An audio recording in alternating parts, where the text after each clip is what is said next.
you'll stay stuck as a junior NestJS developer unless you understand the advanced concepts. But today I'll break down 5 powerful techniques that I've used in real projects as a NestJS developer. So in this video, I'll show you how to fully customize behavior of your NestJS classes, how to use multiple protocols in the same application, and how to take full control of the dependency injection system. So let's get started with the first technique. I am 100% sure that you already know how to create a NestJS application that handles HTTP requests. You might also know how to create a microservices that uses Redis, TCP, or other protocols. But what if you wanted to create an application that handles both HTTP and microservice requests?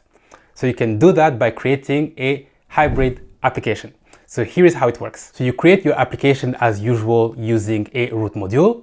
Then you call app.connect microservices with some options. Here you pass the transport and some options based on the protocol you want to use. And you can even connect more than one microservice.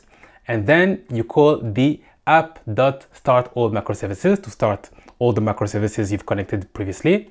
And finally, you call app.listen to start your HTTP server. And here you go, you have a hybrid application that handles both HTTP and microservice requests. This can be super useful if you have a microservice, but you also want to expose some endpoints to a third party that only supports HTTP. And this can also be a way of supporting multiple versions of the same handlers, but with different protocols. Imagine an ice cream shop that only sells vanilla ice cream. As a consumer, this might be a little bit frustrating. But now imagine that the same ice cream shops offers different toppings.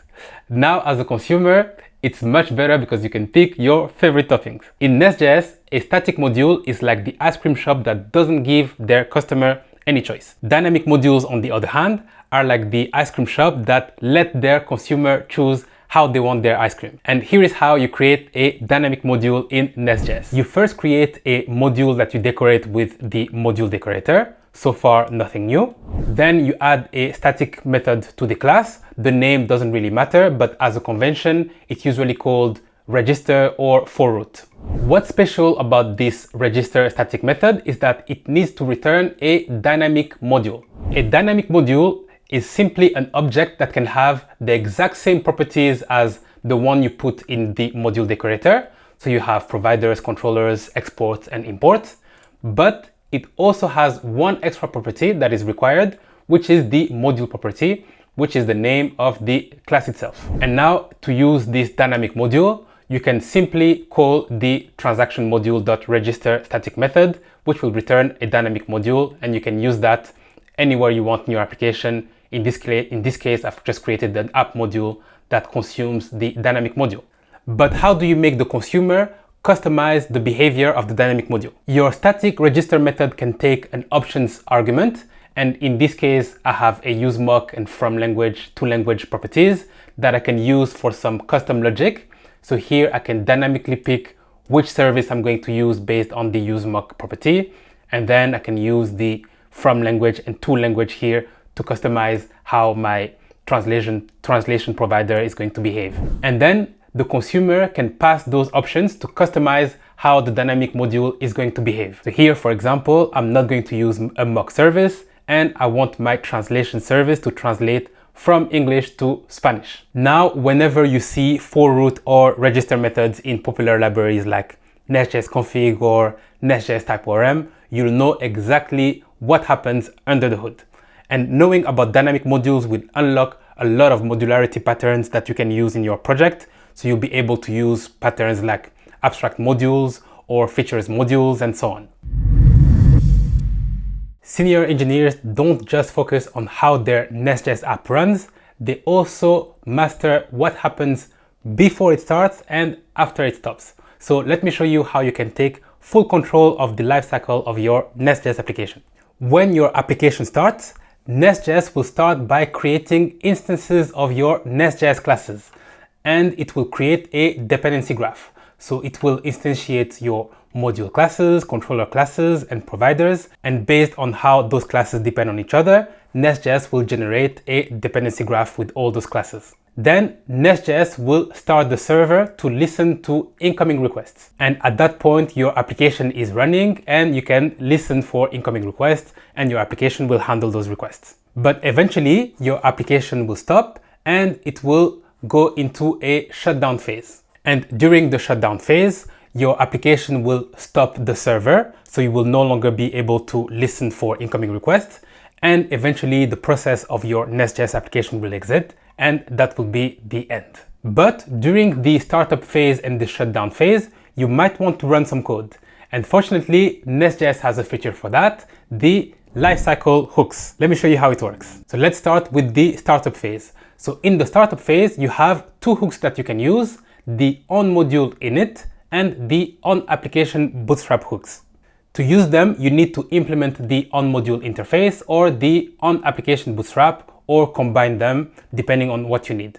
And you can implement those interface in your providers, in your modules, and even in your controllers if you wish to. During the startup phase, NestJS will start at the bottom of your dependency tree and it will run the onModuleInit of each classes that has that onModuleInit hook. And when that's done, that means that all your modules have been initialized, and then it will do the exact same thing. It will start at the bottom of the dependency tree, but this time it will run every single onApplication Bootstrap hook that is defined on your classes. But why would you ever need those hooks? So there are several use cases where these hooks might be super useful, and amongst others, you might want to initialize database connections, or subscribe to stream of events, or even load some configurations or feature flags and so on. But the startup phase is only the first part of the story, because when your app shuts down, you might also want to run some extra code. And for that, NestJS gives you three hooks that you can use. So the first one is the onModuleDestroy, then you have before application shutdown and onApplication shutdown. And to use those hooks is exactly the same as the startup hooks, you just have to implement the different classes for each hook. And then when your application receives a termination signal, NestJS will start at the bottom of your dependency tree, and it will start with the onModuleDestroy hooks, and it will go through each classes that has the onModuleDestroy.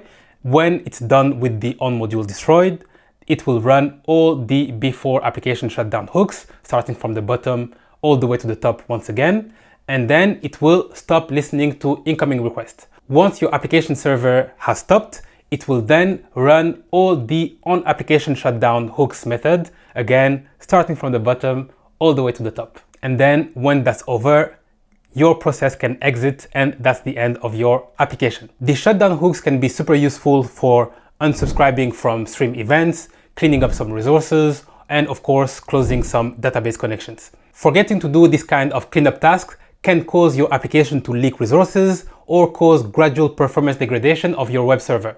But now that you know how to use those lifecycle hooks, you can use them to avoid those mistakes. If you appreciate the insight on this channel and you are serious about mastering NestJS, I highly recommend checking out my course, Build Production-Grade NestJS Applications. Inside, I'll walk you through the exact system senior backend engineers use to build robust, scalable NestJS applications. You'll get actionable advice on which patterns to use and when to use them, and I'll personally answer your questions in the course community. You can click the link in the description to join the course. Imagine that you sit in your favorite coffee shop and you get served your coffee in a nice mug. Once you're done, they'll clean the mug and use it for the next customer.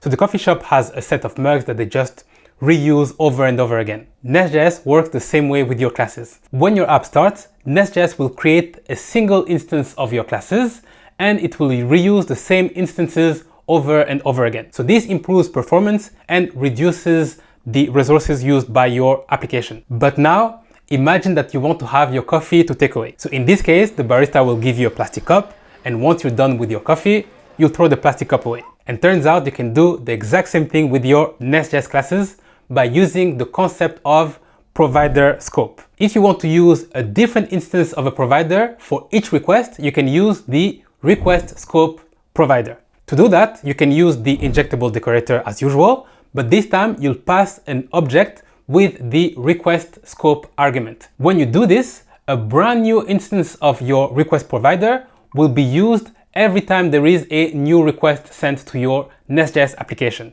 And once the request is over, the instance will be discarded, just like a single usage plastic cup. But there is an alternative to single usage plastic cups. So you could buy your own mug, and every time you go to your coffee shop, they can serve your coffee in your own mug, and only you can use it. In NestJS, you can do the exact same thing if you want to use a different instance of a provider for different parts of your application. And to achieve this, you still use the injectable decorator, but this time you pass the transient scope as argument. Now, this means that every time your transient provider is injected, a new instance will be created.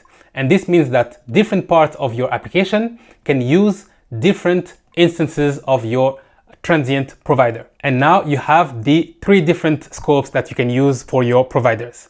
So with the default scope, the provider is a singleton that is shared across the entire application, and the same instance is reused over and over again. This is like a mug that is shared amongst all the customers. And when you use request scope, a brand new instance of the provider will be created every time there is a new request, and it will be discarded at the end of the request. This is like a plastic cup that is used only once and thrown away. And with the transient scope, you have a brand new instance every time the provider is injected. This is like some part of the application having their own mug that they reuse all the time, but only them are reusing the same mug. The provider scope is a very powerful feature, and one of the use cases where you might see this being applied is when you have a multi-tenancy app, for example, and you need a different provider for each tenant, for example. But I'm sure you can think of many other use cases where this can be useful.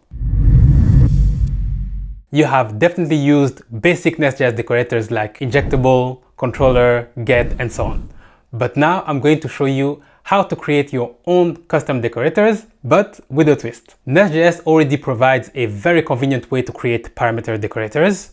You can create custom parameter decorator with the create param decorator helper. You can also create custom decorators that leverage set metadata or reflector create param decorator to add metadata to your classes and methods. The classes metadata can then be used in your pipes, guards, interceptors to apply some custom logic based on those metadata values. But here is where things get really interesting. So if you need even more control, you can create your own decorators with TypeScript decorators. For example, you could create a custom decorator that marks a route as deprecated, and that custom decorator could even dynamically change the URL of that route. This is a very powerful feature that allows you to totally customize the behavior of your NestJS classes and methods. But knowing about all these advanced concepts we've seen in this video will not help you if you don't really understand the software architecture behind NestJS.